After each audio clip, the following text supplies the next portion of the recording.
තෙරුවන් සරණයි. වාත සූත්‍රය එහෙම නැත්නම් දිට්ඨි සංයුත්තය මහා දිට්ඨි සූත්‍රය වාත සූත්‍රය කියලා මහා දිට්ඨි සූත්‍රය මේ කොටසෙමයි තියෙන්නේ. අපි ඊටාම දීර්ඝ සූත්‍ර මේ සූත්‍ර දේශනා කෙනෙක් බැලිය යුතුමයි. යමෙක් මේ නිවන් මඟ නිවැරදිව වටහා ගත යුතු නම් සූත්‍ර පිටකයෙන් යමෙක් උත්සාහ කරයි නම් මේ නිවන් මඟ දැක ගන්න. අනේ කෙනා අනිවාර්යයෙන්ම ඒ සම්මා දිට්ඨියට ප්‍රවේශ විය යුතුයි. සම්මා දිට්ඨිය නැතුව නිවන් මඟක් නැහැ. එහෙමනම් මේ සම්මා දිට්ඨියට ප්‍රවේශ වෙන නම් සියලු මිත්‍යා දෘෂ්ටීන් මිදිය යුතුයි. අප විසින් දරාගෙන සිටින සියලු දෘෂ්ටීන් මිත්‍යා දෘෂ්ටීන්මයි. ඒ මහා සම්මා දිට්ඨිය නම් සියලු දෘෂ්ටීන් මිදුණු තැනමයි පවතින්නේ. නාම රූප අන්ත දෙක ඇතිතාක් අපි ඉන්නේ මිත්‍යා දිට්ඨියමයි. සිතුවිලි ඇතිතාක් ඒ සිතුවිලි වල තියෙන්නේ මිත්‍යා දිට්ඨියමයි. සිතුවිලි වලින් මිදුණු තැන නාම රූපයෙන් මිදුණු තැන මේ සිත මායාව බොරුවෙන් මිදුණු තැනයි සම්මා දිට්ඨිය පවතින්නේ. හැබැයි මේක අපි මෙහෙම කියලා තියෙනවා දැන් ගොඩක්. නමුත් කෙනෙකුට මේක ධර්මයේ තුලින් දකින්න ධර්මයේ තුල බුදුන් වහන්සේ දේශනා කරන සූත්‍රයකින් දකින්න කැමැත්තක් තියෙනවා. ඒ නිසායි අපි මේ ඔබගේ අවබෝධය සඳහායි මේ සූත්‍ර ගැන මේ විදිහට කතා කරන්න හිතුවේ. අපි අද කතා කරන සූත්‍රය තමයි වාත සූත්‍රය. මේ දිට්ඨි සංයුත්තේ බුද්ධ ජයන්ති ත්‍රිපිටක 15 වෙනි පොතේ සංයුත්ත නිකායේ 3 වෙනි කොටසේ පිටු අංක කියනවා නම් 379 පිටු අංකේ ඔබට හමු වෙනවා මේ මහා දිට්ඨි සංයුත්තය. මේ මහා දිට්ඨි සංයුත්තේ තියෙනවා සූත්‍ර කීපයක්ම. මේ වාත සූත්‍රයේ බැලුවොත්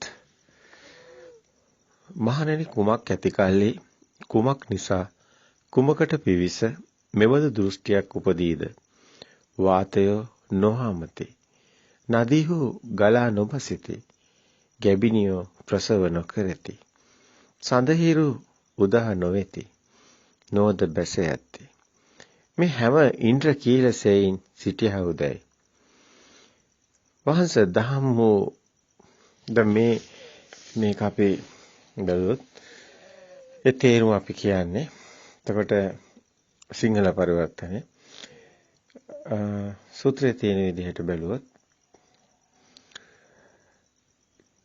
කිස්මේනු කෝ භික්ඛවේ සති කිං උපාදාය කිං අබිනිවෙස්ස ඒවං දිට්ඨි උපජ්ජති න වාතා වායන්ති නජෝ නජ සන්දන්ති න ගබ්බිනියෝ විජහයන්ති න චන්දිම සූර්යා උදෙන්ති වා අපේන්ති වා සිකට්ටායි ඉතිතානි සිටියාහුදයි. ඒ කියන්නේ සිකට්ටා ඉතිතානි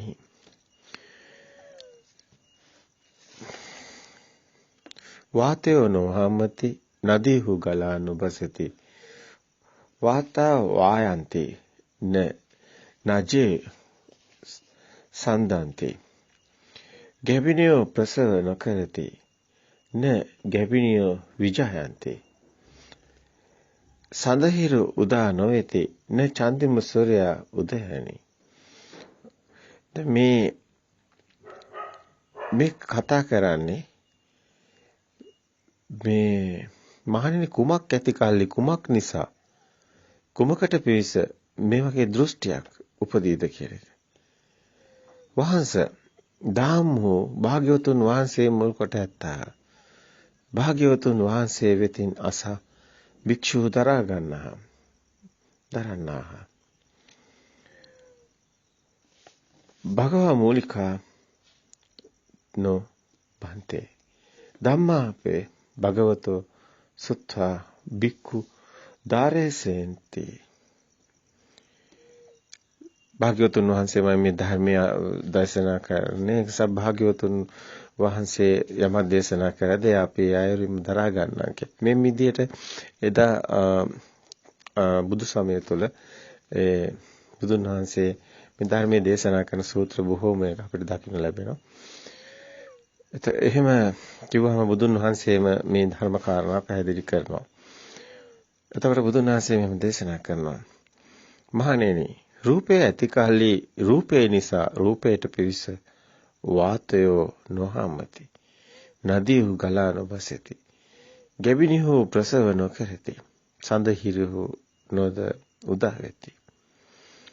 නොද බැස ඇති. මේ හැම ඉන්ද්‍රකීලසෙයින් සිටියා හොයි මෙබඳු දෘෂ්ටියක් උපදී. වේදනාව ඇති කල්ලි, සංඥාව ඇති කල්ලි, සංස්කාර ඇති කල්ලි, විඥානය ඇති කල්ලි, විඥාන නිසා විඥාණයට පිවිස වාතයෝ නොහමති. නදීහු ගලා නොබසති. ගැබිනියෝ ප්‍රසව නොකරති. සඳ හිරුහු නොද උදා වෙති. නොද බැස ඇති. මේ හැම ඉන්ද්‍රකීලයක් සිහින් සිටියා වේ නොද දෘෂ්ටියක් උපදී. රූපේ නිසා රූපයට පිවිස. මහණෙනි, රූපේ ඇති කල්ලි රූපේ නිසා රූපයට පිවිස. මෙන්න මේ වචනේ ලොකු තේරුමක් තියෙනවා. අපි සූත්‍රයේ ගත්තොත් එහෙම රූපේ කෝ භික්ඛවේ සති රූපං උපාදාය රූපං අවි අහිනී විසා එවං දිට්ටි උපජ්ජති න වාතා වායන්ති න තේජෝ සන්දාන්ති න ගවිනියෝ විජහයන්ති න චන්දිම සූර්ය උදේන්ති වා අපෙන්ති වා වේදනා සති පේ සංඥා සති පේ සංඛාර සති සුවිඥාන සති විඥානං උපාදාය විඥානං අබිනිවේස එවං දිට්ඨි උපජ්ජති න වාතා වායන්ති න තේජෝ සංයති න ගබිනියෝ විජායන්ති න චන්දිම සූර්ය උදේන්ති වා අපෙන්ති වා සිකට්ටා ඉට්ඨිතාය. මේ බුදුන් වහන්සේ දේශනා කරන්නේ මේ රූපේ ඇති කල්ලි මේ සියල්ලම තියෙන්නේ. රූපේ ඇති කල්ලි රූපේ කෝ භික්ඛවේ සති රූපං උපාදාය රූපං අහිනී විසා එවං දිට්ඨි උපච්චති. මේ සියලු දෘෂ්ටීන් උපදින්නේ. රූපේ තියෙනවා කියලා ගත්තාම රූපේ ඇති කල්ලි රූපේට පිවිසි කෙනාට මේ සියල්ලම පවතින්නේ.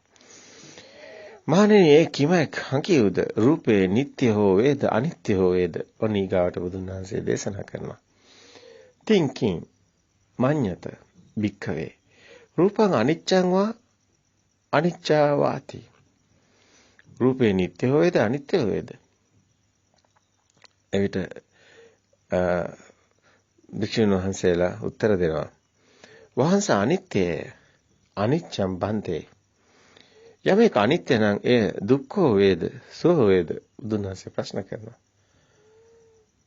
යම් පනානිච්ඡං දුක්ඛං වා නතං සුඛං වාති. තර භික්ෂුන් වහන්සේ කියනවා රූපේ අනිත්‍ය වේද හෝ දුක් වේ හෝ සෝ වේද කියලා අහුවාම වහන්සේ දුක්ඛය. අනිත්‍ය නම් යමක් දුකයි.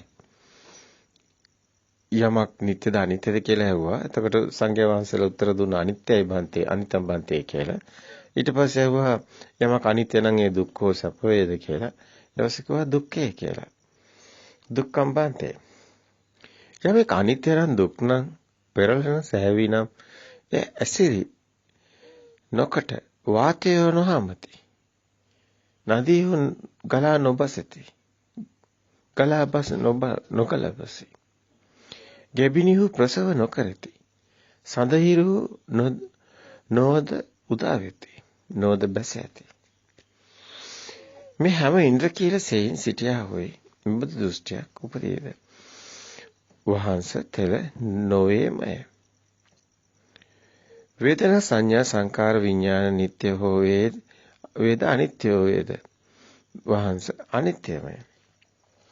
හරි මේ විදිහටම මේකම රටාවට මේ ප්‍රශ්න ටික තියෙනවා.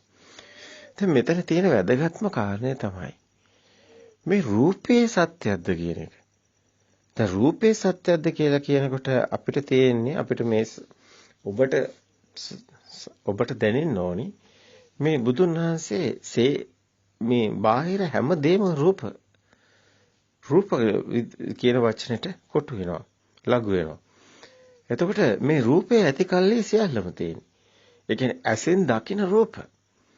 හඳ, හිරු, ගහ, ඇල, දොළ මේ කියන විදිහට මේ හැම දෙයක්ම රූපයක් තියෙනවා නම් තමයි ඒ හැම දෙයක්ම තියෙන්නේ. රූපේ අනිත්‍ය නම් ඒ සියල්ලම අනිත්‍ය වෙනවා. එතකොට රූපේ ඇති කල්ලි සියල්ලම පවතින්නේ. එතකොට මේක හොඳින් මේක හරියට නිකන් මේක අර සමීකරණයක ස්වරූපයකින් යන ප්‍රශ්න මාලා ටිකක් මෙතන තියෙන්නේ. එතකොට මේ කියන දැන් මෙතන පෙන්නන වාක්‍ය ගොඩක් කියනවා. දැන් සම්මාදිට්ඨි සූත්‍රයට අහුව මේ වගේ විශාල ප්‍රමාණයක් කියනවා. දැන් මේ සූත්‍රය ගත්තාම මෙතනත් ඒ පොඩි ප්‍රමාණයක් පෙන්නනවා. මේ රූපේ ඇති කාලේ රූපේ නිසා රූපේට පිවිස වාතය නොහමති. ඒ කියන්නේ වාතය හමන්නේ කියන්න පුළුවන්. එහෙම ගැබිනිය ප්‍රසව නොකරති කියන්න පුළුවන්. රූපේට පිවිස රූපේ නිසා. දැන් රූපේ ඇති කාලේ රූපේ ඇති කාලේ රූපේට පිවිස එතකොට සඳ හිරු හඳ පායන්නේ නැහැ කියන්න පුළුවන්. නොබසති ඉර බසින්නේ උදා වෙන්නේ. එතකොට මේ රූපේට පිවිසිලයි මේ කතා කරන්නේ. ගැබිනිය ප්‍රසව කරති. එතකොට මේ හැම ඉන්ද්‍රකීලයක් වගේ නොසලී සිටිනවා කියන අදහස දෙනවා. ඒ වේදනා සංඥා සංකාරات. එතකොට මේ රූප වේදනා සංඥා සංකාර කියන ස්කන්ධය කොටේ රූපේ තමයි මේ විදිහට බුදුන් වහන්සේ පෙන්වන්නේ. ඒ දිට්ඨි සංයුත්තය තුළ මේ වාත සූත්‍රය තුළ. හැබැයි මේ වේදනා සංඥා සංකාරات එතකොට ඒ විදිහටම දකින්න කියන එක තමයි මේ වචනෙන් ගැබ් වෙන්නේ. අය මෙතන කියනවා මේ සදහිරු නොද උදාහයති. නොද බැස ඇති. ඉන්ද්‍රකීල සේයින් සිටියා හොයි මෙවද දෘෂ්ටියක් උපදී. වේදනාව ඇති කලි සංඥාව ඇති කලි සංකාර ඇති කලි විඥාන ඇති කලි. විඥාන නිසා විඥානට පිවිස වාතය නොමස නොහමති. නදීහු ගලා නොබසිති. ගැබිනිය ප්‍රසව නොකරති. සඳහිරු නොද උදා වෙති. නොද බැස ඇති. මේ හැම ඉන්ද්‍රකීලයක් සේයින් සිටියා හොයි මෙවද දෘෂ්ටියක්. මානේ කිමක් හේතු කර ඇද්ද? රූපේ නිට්ටය වේද අනිත්‍ය වේද? ද රූපේ නිසා මේක තියලා කියන්නේ රූපේ ඇති කලේ රූපයට පිවිස. ඒක නිසා ඊට පස්සේ අහනවා බුදුන් වහන්සේ රූපේ නිට්ටය වේද අනිත්‍ය වේද? ඒතර රූපේ අනිත්‍යම් බන්තේ. රූපේ අනිත්‍යයි. අනිත්‍ය නම් ඒක දුක්ද සැපද? දුක්ඛං වා තං සුඛං වාත්. ඊට කියන දුක්ඛං බන්තේ. අනිත්‍ය නම් ඒක දුකට හේතුවයි. රූපේ නිට්ටය අනිත්‍යද කියලා කොහොම කියන්නේ රූපේ අනිත්‍යයි කියලා. එතකොට රූපේ නිසා තමයි මෙවැනි අදහස් උපදින්නේ. ඒ කියන්නේ රූපයක් තිබ්බොත් තමයි ඔහුට තියෙන රූපයක්. ඒ හිරු කියලා රූපයක් තියෙනවා. සඳ කියලා රූපයක් තියෙනවා. එහෙම රූපයක් තිබුණොත් තමයි ඒක උදා වෙන්නේ, බහින්නේ මේ සේරම දේවල් දෘෂ්ටි කියලා පෙන්වන්න හදන්නේ. මේකේ අතුලාන්තයේ ගැබ්බෙලා තියෙන අර්ථය ඒකයි. මේ රූපේ තියනවා කියන එක. රූපේ තියනවා කියලා ගත්තාම තමයි මෙහෙම හඳ හිරු කියලා මෙහෙම දේවල් තියෙන්නේ. හැබැයි රූපේ අනිත්‍යයි කියලා ගත්තාම මේ කිසිම දෙයක් නැහැ. මේ සඳ හිරු ඒ සේරම තියෙන්නේ රූපයත් වෙනකොටයි. ලෝකයක් තියෙනවා. හැබැයි රූපේ අනිත්‍යයි කියලා ගත්තාම රූපේ නිට්ටය අනිත්‍ය කියලා එක අනිත්‍යම් බන්තය කියලා කියන්නේ. ඒතකොට දුක් සෝයද දුක්ඛය. අයි මේ දුක. රූපේ අනිත්‍ය නිසා. ඒතකොට මොකද වෙන්නේ? ඒක තමයි බුදුන් වහන්සේ මේ පෙන්නන්නේ. සුලං හමනවා කියන එක, ගැබිනිය ප්‍රසවන කරනවා කියන සඳහිරු උදා වෙනව නැති වෙනවා කියන එක. දැන් මේ හැම එකක්ම තියෙන රූපේ නිට්ටය වුණොත්. රූපේ තිබුණොත් එතන හුලන් තියෙනවා. ඒ රූපේ හුලඟ පේනවා. රූපේ තියෙනවා කියලා ගත්තා. තියෙනවා කියලා ගත්තාම හැමදේම තියෙනවා. හැබැයි ඒක තියෙනවා කියලා ගත්තොත් හැමදේම තියෙනවා කියලා ගත්තට ඒක අනිත්‍යයි. අනිත්‍ය නම් ඊට ඒකෙන් සිද්ධ වෙන්නේ තියෙනවා කියලා ගත්ත නිසාම දුක එනවා. ඒ අනිත්‍ය නිසා. ඒ පවතින්නේ නැති නිසා. ඇත්තට මේ කතාවේ ගැඹුරු අර්ථයක් තියෙනවා. මේ සූත්‍රය තුළ මෙහෙම පෙන්වුවාට මේ කතාව තුළ මේ සේරම පවතින අපේ සිතේ. චිත්තේන නියති ලෝකේ. අපි මේක දකින්න ඕනි මේ රූපේ තියෙනවා කියන දේත් අපේ සිතේමයි තියෙන්නේ. බාහිර මේම දේවල් තියෙනවා කියලා අපි හිතේ තියෙන්නේ. ඇත්තටම අපි හිතින් හදාගෙනයි ලෝකෙ දකින්නේ. ඒක අපි චිත්තානුපස්සනාව වඩන කොටත් පෙන්වනවා. ඒතර මේ සිතේ තමයි ලෝකෙම හටගන්නේ. හැබැයි බාහිර තියනවා කියලා ගන්න එකයි දෘෂ්ටිය. මේ සම්මාදිට්ඨි සූත්‍රයේ තුළ මේ සම්මාදිට්ඨි කියන මාතෘකාව යටතේ තමයි මේ වාත සූත්‍රය තියෙන්නේ. මේකේ දිගටම තියෙන සූත්‍ර එකක් නෙමෙයි සූත්‍ර කීපයක්ම තියෙනවා. අත්තා සූත්‍රය, ඒ වගේම ඒතම් මම සූත්‍රය මේ සූත්‍ර හරහා ගලාගෙන යන්නේ. මේ හැම සූත්‍රයකම මේ අර්ථය තමයි පෙන්වන්නේ. ඊටාම ගැඹුරුයි මේ කාරණාව. ගැඹුරු නිසාම අපි ටිකක් මේක පැහැදිලි කරන්න හිතුවා. යමක් අනිත්‍ය නම් ඒ දුක්ඛෝ වේද සෝහෝ වේද දුක්ඛය. යමක් අනිත්‍ය නම් දුක් නම් පෙරලෙන සුළු නම් ඒ නොයසුරු කොට වාතය නොහමති. ගංගාව නොකලාබසිති. කැබිනිය ප්‍රසව නොකරති. සඳහිරු නොද උදා වෙති. නොද පහව වෙති. ඉන්ද්‍ර කීලයක් මෙන් සිටියා හොයි මෙබඳු දුෂ්ටයක් උපදීද. වහන්ස ඒ නොවේමය තෙල නොවේමය. මේ සූත්‍රයේ බුදුන් වහන්සේ පැහැදිලි කරන පාලි භාෂාවෙන් මේ විදිහටම අපි කියනවා නම් යමේ අනිත්‍ය නම් දුක් නම් පෙරලෙන සුළු නම් යම් පනානිච්ඡං දුක්ඛං විපරිණාම ධම්ම අපිනුතං අනුපාදාය එවං දිට්ඨි උපජ්ජය නවාත වායන්ති නතේජෝ සංජාන්ති න ගැබිනියෝ විජායන්ති න චන්දිම සූර්යා උදේන්ති වාපෙන්ති වා ඒසිකට්ටායිතිතානි. ඒ කියන්නේ අවසානට කියන්නේ මෙබඳු දෘෂ්ටියක් උපදීද ඒ ඉන්ද්‍ර කීලයක් මෙන් සිටියා වූයේ මෙබඳු දෘෂ්ටියක් උපදීද. සදහිර උදා වෙති නොද පහ වෙති.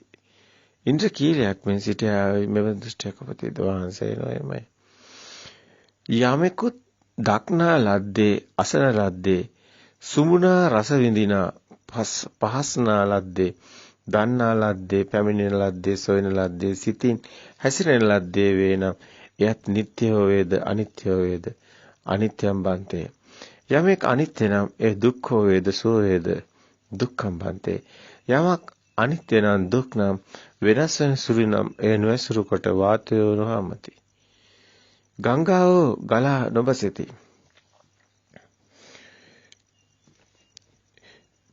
ගැබිනිය ප්‍රසව නොකරති. සඳහිරු නො උදා වෙති. නොද පහ වෙති. ඉන්ද්‍ර කීලයක් මෙන් නොසලී සිටියෝයි මෙබඳු දෘෂ්ටියක් උපදීද. වහන්ස ඒ නොවේමයි. නො හේතම් පන්තේ. මහණෙනි යම් කලක ආර්ය ශ්‍රාවකහට මේ දිට්ඨ සුත මුත විඤ්ඤාත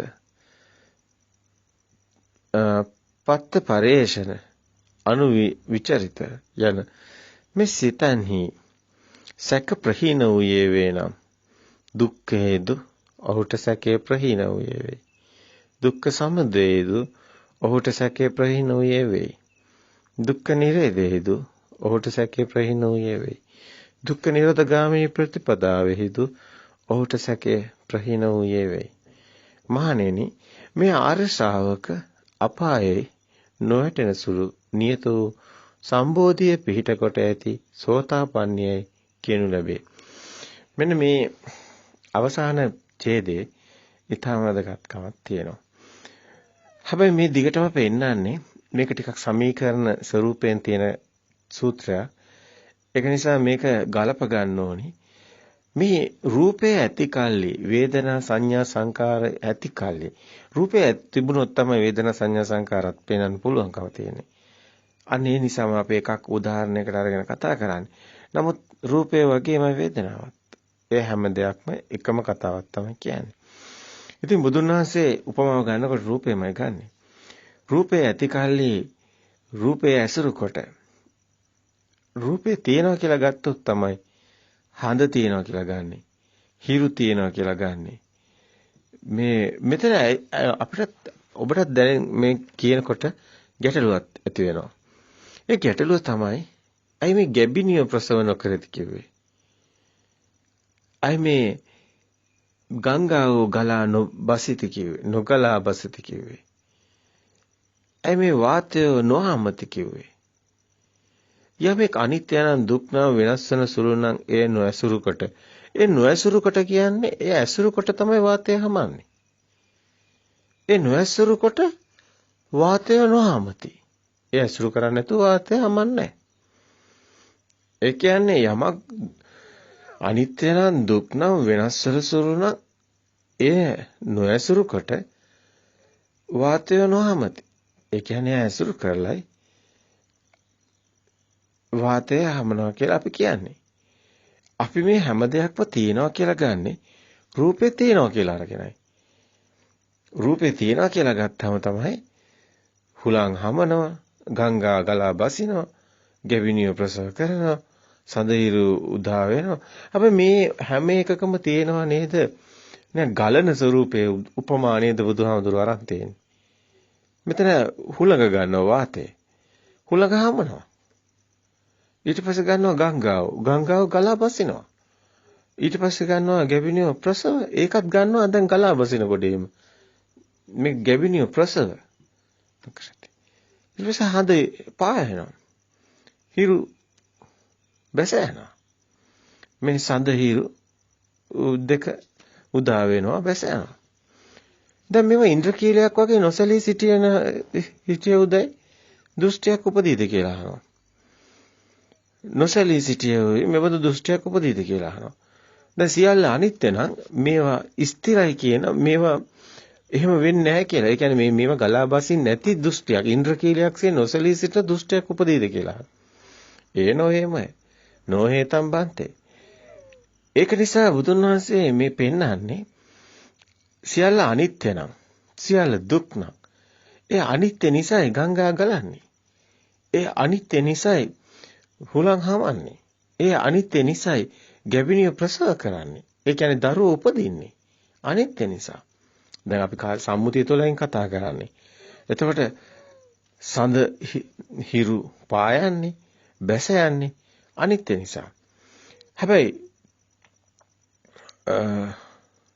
ඉන්ද්‍රකීලයක් මේ නොසලී සිටියේ මෙබඳු දෘෂ්ටියක් උපදීද? ඊට පස්සේ අවසාන වාක්‍යයේදී බුදුන් වහන්සේ පෙන්වන්නේ ඒ ඇසුරු නොකර මේ අනිත්‍ය ස්වභාවයේ ඇසුරු නොකර ඉන්ද්‍රකීලයක් වගේ තියෙනවා කියලා කියන්න පුළුවන්ද කියලා. ඒක කියන්න බෑ. ඒක නිසා මේක ඉන්ද්‍රකීලයක් වගේ ඒ නොද මේකිතේ මේ වචන වලින් බැලුවොත් සඳහිරු උදා නොවේති නොද පහවේති ඉන්ද්‍රකීලයක් මේ නොසලී සිටියා හොයි මෙවද දෘෂ්ටියක් උපදීද? ඒ උලං හමන්නේ නැති, ගඟ ගලන්නේ නැති, දරුවෝ ප්‍රසූත කරන්නේ නැති, එතකොට සඳ හිරු පායන්නේ නැති ඉන්ද්‍රකීලයක් වගේ ඉන්නවයි කියලා කියන්න පුළුවන් දානවා සේරම අනිත්‍ය නම්. ඒක තමයි මේ අර්ථය. ඊට පස්සේ භික්ෂුන් වහන්සේලා කියනවා නෑ එහෙම කියන්න බෑ ස්වාමීනි. නොහේතම් බන්තේ. සියල්ල අනිත්‍ය නම් මේකක්වත් ස්ථිරව තියනවා කියලා කියන්න බෑ. ඒක තමයි මේ කියන්නේ. හැබැයි මේ රූපය ඇති කල්ලි රූපයට ප්‍රවිසයි මේ සේරම කතා කරන්නේ. ඒක තමයි අර මුල් පරිච්ඡේදයේදී බුදුන් වහන්සේ පෙන්වන්නේ. කුමක් ඇසුරුකට මෙහෙම වේද කියලා. එතනදී බුදුන් වහන්සේ කියන්නේ බුදුන් වහන්සේ පෙන්වලා දෙන්නේ මහණෙනි රූපේ ඇති කල්ලි රූපේ නිසා රූපයට පිවිස. මේ සියල්ල වෙන්නේ. රූපේකෝ භික්කවේ සති රූපං උපාදාය. රූප අහිනිවිස්සං. වා. දිට්ඨි උපජ්ජති. මේ සියලු දෘෂ්ටීන් උපදින්නේ. දැන් මෙතන ඊටාම සංකීර්ණ මෙතන සමීකරණයක් වගේ පෙනුනට මේක හරි සරලයි. බුදුන් වහන්සේ කියන්නේ මේ අනිත්‍ය සංඥා වඩන හැටි මේ වාත සූත්‍රය අරගෙන උපමා කරලා. හැබැයි මෙතනදී ගන්න ගැඹුරු මාර්ථය තමයි මේ පෙන්වන ගැඹුරුම දේ තමයි මේ සියල්ල අනිත්‍ය නිසායි කියන එක. අනිත්‍ය නිසා ස්ථිරයි කියලා මේ එකක්වත් පවතිනවා කියලා කියන්න බෑ. හැබැයි මේ හැම දෙයක්ම තියෙන්නේ රූපේ නිට්ටයයි කියලා අරගත්තොත්. රූපේ නිට්ටයයි කියලා ගත්තොත් ගඟක් කියලා තියෙන්නේ, ඉරක් තියෙන්නේ, හඳක් තියෙන්නේ. මේ රූපේ ඇසුරු කරගෙනයි. නිට්ටය කියලා ගැනීමනේ රූපේ ඇසුරු කරගෙනයි මේ සේරම තියෙන්නේ. මෙතන මේ උපමාවේ අංශ දෙකක් පේනවා. එකක් තමයි රූපේ ඇසුරු කරගෙනයි මේවා සේරම සඳ වාතේ මේ සේරම ගඟ ඔක්කොම රූපයක් ඇසුරු කරගෙනයි තියෙන්නේ. ඒ කියන්නේ අපි මේවා තියෙනවා කියන දේ හදාගෙන. නමුත් එහෙම සත්‍ය නම් ඒක අනිත්‍යයි. එහෙම දේ රූපේ ඇසුරු කරගෙන තමයි මේ කතා කරන්නේ. නමුත් ඒකත් පවතින දෙයක්ුත් නෙමෙයි. එක පැත්තකින් රූපය කියලා ගත්ත එකත් වැරදි. අනිත් පැත්තෙන් ඒක පවතිනවා කියලා ගත්ත එකත් වැරදි. මෙතන ආකාර දෙකක අනිත්‍ය ස්වභාවයක් පෙන්වනවා. හැබැයි මෙතන මේ උපමාවල වැදගත්කමක් තියෙනවා. මේ ගැබිනිය ප්‍රසව කරන එක ගත්තේ ඇයි? මේ ඔක්කොම ගලන ඒවා. ඒතර සිත ගන්නෙත් එතනටයි. ඒකයි මෙහෙම උදාහරණ අරන් තියෙන්නේ. වාතය, හුළඟ හමනවා. හුළඟ හමනවා කියන එක අපි දෘෂ්ටියක්. හුළඟ හමනවා අපිට හුළඟ හමනවා කියන එක දැන් හුළඟ කියලා අල්ලන්න පුළුවන්ද? දැන් ගඟ ගලනවා කිව්වම ඒක අපිට අල්ලන්න පුළුවන්ද? දැන් අපි අල්ලන්නේ වතුර ටිකන්නේ. ඒක දෘෂ්ටියක්. ඒ දෘෂ්ටිය තමයි මේ බුදුන් වහන්සේ පෙන්වන්නේ. මේ අනිත්‍ය ස්වභාවය නිසායි. රූපේ ස්ථිරයි කියලා ගත්ත දෘෂ්ටිය නිසා තමයි මේ ගඟක් ගලනවා කියන මේ දෘෂ්ටිය තියෙන්නේ. ඇත්තටම එහෙම දෙයක් ඒ වුණාට ඒක දෘෂ්ටියක්. අල්ලන්න බෑ. ඒකම තමයි පෙන්වන්නේ හුලං හමනවා කියන එක. ඒකම තමයි දැන් අපි කලින් මේවා කතා කරලා තියෙනවා. වැස්ස වහිනවා, ගඟ ගලනවා මේ ඔක්කොම දෘෂ්ටි. ඒ වගේම තමයි සිත. සිත කියන එකත් දෘෂ්ටියක්. මේ උපමේය ගත්තම සිතටයි එන්නේ. ඉතින් මේක ගත්තට පස්සේ දැන් මෙහෙම දෙයක් රූපේ ඇසුරු කරගෙනයි මේ ගන්නෙ. එතකොට තමයි මේ අනිත්‍ය ස්වභාවය තමයි කතා කරන්නේ. ගඟ ගලනවා කියන්නේ අනිත්‍ය ස්වභාවය. ඒතකොට පවතින ගඟක් නැහැ. ස්ථිර ගඟක් නැහැ. ඒ අනිත්‍ය ස්වභාවය. ඒකයි මේ නිට්ටයද අනිත්‍යද කියලා බුදුන් වහන්සේ මේ ප්‍රශ්නේ අහනවා. මේ ඉන්ද්‍රකීලයක් වගේ මේවා වෙනස් නොවන විදිහට තියෙන දෘෂ්ටියක් එයා නොවේ තමන්ට එහෙම වෙන්නේ නැහැ කියනවා. අනිත්‍ය නම් ඒ දුක්ඛ ඒ අනිත්‍ය නිසානේ දැන් මේක වෙන්නේ. එහෙනම් අනිත්‍ය නම් ඒක මේ දුකට හේතුවද අහනවා මේ දුකද්ද සැපද්ද කියලා. ඒතර යමක් අනිත්‍ය නම් ඒ දුක් හෝ වේද සුව හෝ වේද. යම්පන අනිච්චං දුක්ඛං වා තං සුඛං වාති. යමක් අනිත්‍ය නම් ඒ දුක්ද සුවද කියලා. ඊට පස්සේ කියන්නේ වංශ දුක්ඛය දුක්ඛං බන්තේ. අර ඊට කලින් අහන ප්‍රශ්නෙත් මේක හොඳට පේනවා. දැන් මේ මිනිස්සයා ලෝක ප්‍රජාව දුකට වැටිලා තියෙන්නේ මේ අනිත්‍ය ස්වභාවය නිසාමයි. අනිත්‍ය දෙයක් නිට්ටය ලෙස ගැනීම නිසාමයි. දැන් මේක තමයි මේ පෙන්වන්න උත්සාහ කරන්නේ. මේ වාත සූත්‍රය හැබැයි ගන්නකොට ගොඩක් වෙලාවට මේ සිතේ ස්වභාවය වාතේ වගේමයි. හුළඟ වගේමයි. සිතේ ස්වභාවය සිතක් පවතින්නේත් නැහැ. ඒකත් දෘෂ්ටියක්. ඒ දෘෂ්ටිය පෙන්වන එක තමයි මෙතනදී බුදුන් වහන්සේ ගොඩක් ප්‍රකට කරලා තියෙන්නේ. මහණෙනි යම් කලයක ආර්ය ශ්‍රාවකයාට මේ දිට්ඨ සුතමුත විඤ්ඤාත පත්ත පරේෂිත අනු විචරිත යන මේ සතන්හි සැක ප්‍රහීන වූයේ වේනම් දුකෙහිදු ඔහුට සැක ප්‍රහීන වූයේ වෙයි. මේ දුකේද ඔහුට සැකේ ප්‍රහීන වූයේ වෙයි කියන තැන දැන් දුකේ පරිඤ්ඤය වෙනවා. එතකොට දුක අවබෝධ කරන එක. එතකොට බුදුන් වහන්සේ පෙන්නන්නේ යම් කලක ආර්ය ශ්‍රාවකයාට දිට්ඨ සුතමුත විඤ්ඤාත කියන පත්තම් පරේෂණම් කියන සැක ප්‍රහීන වෙන්න වුණා නම් යතෝකෝ භික්ඛවේ අරිය ශාවකස්ස ඉමේසු ජසු චසු ඨානේසු කංකා පහීනා හෝති දුක්ඛ තිස්ස කංකා පහීනා හෝති දුක්ඛ සමුදයෙහි තිස්ස කංකා පහීනා හෝති දුක්ඛ නිරෝධස්ස කංකා පහීනා හෝති දුක්ඛ නිරෝධ ගාමිනී පටිපදාය සංඛා පහීනා හෝති අයං උච්චති භික්ඛවේ අරිය ශාවකෝ සෝතාපන්නෝ අවිනී ධම්මෝ නියතෝ සම්බෝධි පරායනෝ හොති.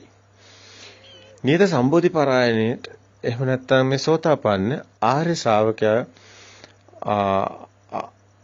තෙමේ අපායේ නොයටෙන සුළුය නියතෝ සම්බෝධියට සෝතාපන්න පදයට පත් වෙනවා කියන එක කියන්නේ. මේ සත්‍ය දකින්න කෙනා දිට්ඨ සුතමුත විඤ්ඤාත මේ පත පරේෂණ සතෙහි සක ප්‍රහීන වූයේ දුකෙහි සක ප්‍රහීන වූයේ සමුදයෙහි සක ප්‍රහීන වූයේ නිරෝධයේ සක ප්‍රහීන වූයේ දුක්ඛ නිරෝධගාමී ප්‍රතිපදාවේ සකයක් ඔහුට නැත්තම් සියල සත්‍ය අවබෝධ නම් දුකත් සමුදයත් නිරෝධයත් ප්‍රතිපදා මාර්ගයත් සක ප්‍රහීන නම් අන්නේ කෙනා ආර්ය ශ්‍රාවක අපායේ නොහැටෙන සුළු නිට්ටය වූ සම්බෝධිය පිහිට කොට ඇති සෝතාපන්නයයි කියනු ලැබේ. එතකොට මේ වාත සූත්‍රය තුළ බුදුන් වහන්සේ පෙන්වන ඒ කාරණාවත් කියන්නේ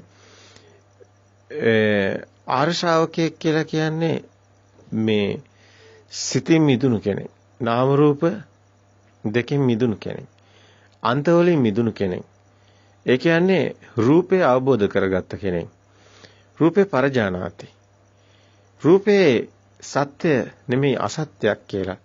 රූපේ මායාවක් කියලා.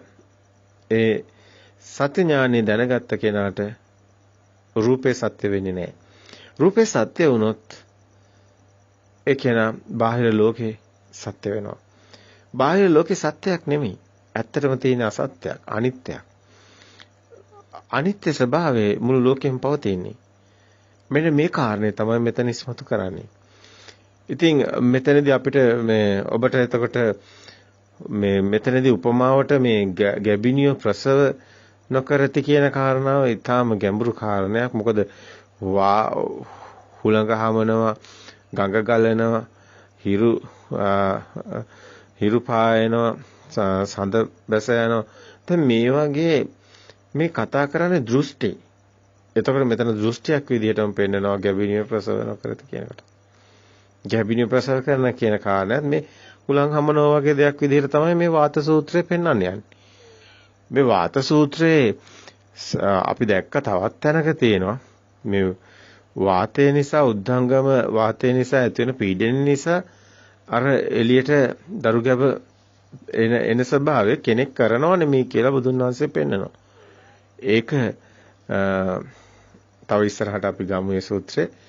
එතකොට මෙහෙම පෙන්නකොටත් අපිට පේනවා මේ වාතයේ තියෙන ක්‍රියාවලියක් විදිහට තමයි ඒක පෙන්වන්නේ. මේ ගැබිනිය ප්‍රසව කරනවා කියන එක පෙන්වන්නේ. ඒ කියන්නේ දරුපතක් මව් කුසක ගැබිනිය ප්‍රසව කරනවා කියන කාරණේ බුදුන් වහන්සේ මේ සියුම්ව විග්‍රහ කරනවා. මේ සූත්‍රයේ වාත සූත්‍රය තුළ මේ වාතයේ පීඩනය මේක තව ඉස්සරහට අපි ගමු. මේකත් ඒ වගේම සිද්ධියක් කියන එක පෙන්නනවා. හැබැයි මේ සේරම රූපේ අනිත්‍ය නම් රූපේ ස්ථිර කියලා ගන්න නැත්නම් මේ සේරම දැන් මේ දුකට හේතු වෙන්නේ මේ රූපේ ඇසුරු කරගෙන මෙහෙම තියෙනවා කියලා ගන්න අදහසමයි. ගඟ ගලනවා, හුලං හමනවා. දැන් මේවා අදහස්, මේවා ඇවිල්ලා දෘෂ්ටි, සිතුවිලි. දැන් මේක මෙහෙම තියෙනවා වගේ අදහසක් තියෙනවා. නමුත් අනිත්‍ය ස්වභාවයයි මේ හැමතැනම තියෙන්නේ. අනිත්‍ය ස්වභාවය නිසායි මෙහෙම හැම දෙයක්ම ගඟ ගලනවා, හුලං හමනවා. එතකොට ඊර පායනවා, මේ සද බැස යනවා. එතකොට හැබැයි බුදුන් වහන්සේ මේ කියන්නේ අපි නෙමෙයි අප ගැන ද්වේෂසිතකින් දකින්න එපා. මෙතනටම කියනවා ගැබිනියෝ ප්‍රසව කරනකත් කියලා. ඒ කියන්නේ ගැබිනියෝ මවකුසෙන් ප්‍රසව කරන එකත් අර හුලං හමනවා වගේ සිද්ධියක් කියලා තමයි පෙන්වන්න යන්නේ. ඉතින් මේ වාත සූත්‍රයේ මේ කියන කාරණා ඒත් අතිශයින් ගැඹුරුයි. මොකද මනුස්ස දෘෂ්ටිය තුළ කිඳා බැසගත් දෙයක් තමයි මේ මම දරුවෙක් බිහි කළා කියලා දෘෂ්ටිය. අන්නේ දෘෂ්ටිය තුළ ඉන්නකොට ඒ කෙනාට දැනෙන්නම එළියේ තියෙන මේ දරුවෝ මගේ. මම තමයි බිහි කළේ. මම තමයි දැන් මේ කාරණේ හැබැයි ලෝකෝත්තර භූමියේ තමයි මේ කතාව හොඳට පේනවා. හැබැයි ඉතින් මේ භූමිය හොඳට දැක ගන්න ඕනේ මේ ලෞකික ස්වභාවයත් ලෝකෝත්තර ස්වභාවය. හැබැයි මේ ආර්ය භූමියේදී ගන්න පරම සත්‍යය. පරම සත්‍ය නම් මේකත් උලංගමනවා වගේ වැඩක් කියන එක තමයි බුදුන් වහන්සේ පෙන්නන්නේ. අපි නෙමෙයි බුදුන් වහන්සේ තමයි මේ උදාහරණය අරගෙන තියෙන්නේ. දැන් මේවා හරියට විග්‍රහ කරගන්න එක ඔබගේ වගකීමක්. ඔබගේ කටයුත්තක්. ඔබටමයි සාන්දිටික ඔබටමයි මේ ධර්ම අවබෝධ වෙන්නේ. ඉතින් මේ කියපු කාරණේ ඊටාම වටිනවා. ඒක මේ ධර්මයේ තුල ඉන්න කෙනෙක්ට තේරෙනවා. මේ කියන වචන ටික අපි මේ විදිහටම පොඩ්ඩක් අපි නැවත පාරක් බැලුවොත් යතෝකෝ භික්කවේ ආර්ය ශාවකස්ස ඉමේසු චසු ඨානේසු කංකා පහීනා හෝති දුක්ඛ පිස්ස කංකා පහීනා හෝති දුක්ඛ සමුදය පිස්ස කංකා පහීනා හෝති දුක්ඛ නිරෝධ පිස්ස කංකා පහීනා හෝති. කංකා කියන්නේ සැක ප්‍රහාණය වෙනවා කියන එක. පහීනා හෝති කියන්නේ ප්‍රහාණය වෙනවා. කංකා කියන්නේ සැකේ. දුක්ඛ නිරෝධ ගාමිනී පටිපදා පිස්ස කංකා පහීනා හෝති. ඒ දුක්ඛත් සමුදයත් නිරෝධයත් ප්‍රතිපදාවත් සැකේ දුර වෙලා යනවා. ඒ කියන්නේ නියමාකාරයෙන් දකින්නවා කියන එකයි මේ අර්ථ ගන්න වෙන්නේ. අයම් උච්චති භික්ඛවේ ආර්ය ශාවකෝ. මේ ආර්ය ශාවකයා කියන එකත් ඊට පස්සේ පෙන්නනවා මේ සත්‍ය දකින්න කෙනා. සෝතාපන්නේ අවිනීප ධම්මෝ නියතෝ සම්බෝධි පරායනෝ. ඒ පෙන්නන්නේ සෝතාපන්න ආර්ය ශාවකයා අපායේ නොවැටෙන සුළු කියන එක තමයි සම්බෝධි පරායනය කියන එක තමයි. එතකොට මේ ආර්ය ශාවකෝ සෝතාපන්නෝ අවිනීපාත ධම්මෝ කියන්නේ. නියත සම්බෝධි පරායනය කියන එක පය වැටෙන්නේ නැහැ කියන එකයි අවිනීපාත ධම්මෝ කියන එකෙන් අර්ථ ගන්නෙන්නේ. නියතෝ සම්බෝධි පරායනෝ ඒ සෝතාපන්න පුජ්‍යල සම්බෝධියට පිහිට කොට ඇති සම්බෝධි පරායන වෙනවා කියන එක. ඉතින් මේ සූත්‍රයේ ඊටම වැදගත්. ඔබ අපි ඊගාවට පසු ඉදිරිපත් කරන්න ඒ සම්මා දිට්ඨි සූත්‍රය තුළ බුදුන් වහන්සේ අර අපි සාමාන්‍යයෙන් අර කතා කරනවානේ මරුන් බඹුන් මිනිසුන් දෙවියන් සහිත ලෝකයේ කියලා. අන්න ඒ කාරණා බුදුන් වහන්සේ මේ වාත සූත්‍රයේ කියන මේ හුළඟ ගඟ වගේ ඒ කාරණා උපමා කරනවා. එතකොට බාර වෙන ඒවා මිනිසුන්ගේ දෘෂ්ටි හැම එකම මේ සම්මා දිට්ඨි සූත්‍රය තුළ බිඳ දමනවා. හැබැයි මේ වාත සූත්‍රයේ සම්මා දිට්ඨි මාතෘකාව යටතේ මේ ත්‍රිපිටකය තුළ පෙළගස්සලා තියෙන්නේ දිට්ඨි සංයුත්තේ සෝතාපට්ටි වග්ගයේ වාත සූත්‍රය පෙළගස්සලා තියෙන්නේ.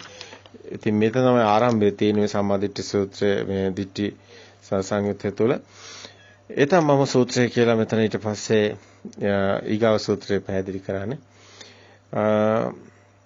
එතරම් පේනනේ මහණෙනි කුමක් ඇති කාලේ කුමක් ඇසුරු කොට කුමකට පිවිස මේ මාගේ මේ මම වෙමි මගේ ආත්මයයි දෘෂ්ටියක් උපදීද. අතර මේ සූත්‍ර හැම එකම එකිනෙක සම්බන්ධයක් තියෙනවා. එතකොට මේ මම මගේ ආත්මය කියන දෘෂ්ටියක් කුමක් ඇති කාලේ තියෙනවද කියන්නේ. එතනදත් බුදුන් වහන්සේ කියන්නේ රූපේ ඇති කාලේ රූපය ඇසුරු කොට රූපයට පිවිස මම මගේ ආත්මය කියන දෘෂ්ටි උපදී කියලා. ඒක මම කියන සූත්‍රය තුල අරන් තියෙන්නේ. ඉතින් බොහෝ ප්‍රසිද්ධ වචනයක් තමයි ඒතෝ හමස්මින ඒතෝ අස්සා කියන වචනේ. ඒ මම මගේ කියන එක හටගෙන තියෙන දෘෂ්ටියක් නිසා කියන එකයි මේ සූත්‍රය තුල. එතකොට මම සූත්‍රය තුල පෙන්නන්නේ. සෝ අත්තා සූත්‍රය කියලා ඊට පස්සේ ඊගාව සූත්‍රය ගන්නවා. මේ දිට්ඨි සූත්‍ර තුලම එතනදී ගන්නෙ කුමක් ඇති කල්ලි කුමක් නිසා කුමකට විරුද්ධ මේ දෘෂ්ටියක් පහළ වේද. මම ආත්මයේමි මම ලෝකෙ වෙමි. මම පරලොව වන්නෙමි. නිත්‍ය වෙමි. සාස්වත වෙමි. නොපැලෙන ඒක තියනවා කියන සෝ අත්තා කියන අදහස අරගෙන තියෙන ඒ සූත්‍රය තුළ. එතකොට වහන්සේ ධාම්මිය භාග්‍යවතුන් වහන්සේ මුල් කොට ඇත්තේ ඒ විදිහටම කියන රූපේ ඇති කලේ රූපේ නිසා රූපේට පිවිස මෙබඳු දෘෂ්ටියක් පහළ වේ. ඒකත් ඒ විදිහටමයි ගන්න. ඉතින් මේ කාරණා ඊටාම වැදගත් කාරණා. මොකද මම කියන හැඟීම කොහොමද ඇති වුනේ කියන එක මේ සූත්‍ර මාලාව ඔස්සේ පැහැදිලි කරලා තියෙන්නේ. තෝච මේ සියා සූත්‍රයේ කුමක් ඇති කාලේ කුමක් ඇසුරු කොට නොවන්නේ මම නොවන්නේමි කියන අදහස අරන් තියෙනවා. නේතම් මම නේසෝමස්මි නමේසෝ අත්තා කියන කාරණා ඒකත් මේ විදිහටම තමයි විග්‍රහ කරන්නේ. ඊට පස්සේ නති දින්න සූත්‍රය කියලා අරන් තියෙනවා. එතකොට නති දින්න සූත්‍රය කියලා අරන් තියෙන්නේ මහණෙනි කුමක් ඇති කාලේ කුමක් ඇසුරු කොට කුමකට පිවිස ඒකත් මේ විදිහටම මේ දෙන ලද්දේ විපාකයක්ද මේ පිම්පව් කියලා දෙයක් තියෙනවද නැද්ද කියන කාරණේ මේ නති දින්න සූත්‍රය තුළ විග්‍රහ කරනවා. අපි ඇත්තටම ඊගා අවස්ථාවේදී මේ නති දින්න සූත්‍රය ටිකක් දීර්ඝව පැහැදිලි කරනවා. එතනට එමු. අපි ඒත් එක්කම එකතු කළාම ගමු.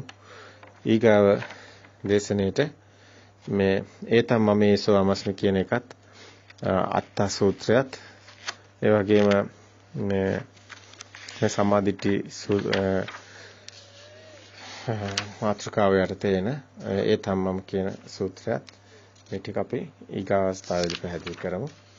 දික්ටි සංයුත්තය තමයි මේ ටික සේරම තියෙන්නේ. මේ ටික එකට ගන්න ඕනේ. එකට පැහැදිලි කර ගන්න ඕනේ ටිකක්. හැබැයි මේ අනිත්‍ය ස්වභාවය පෙන්වන තමයි වාද සූත්‍රය මේ විදිහට අරගෙන තියෙන්නේ. එහෙනම් තෙරුවන් සරණයි.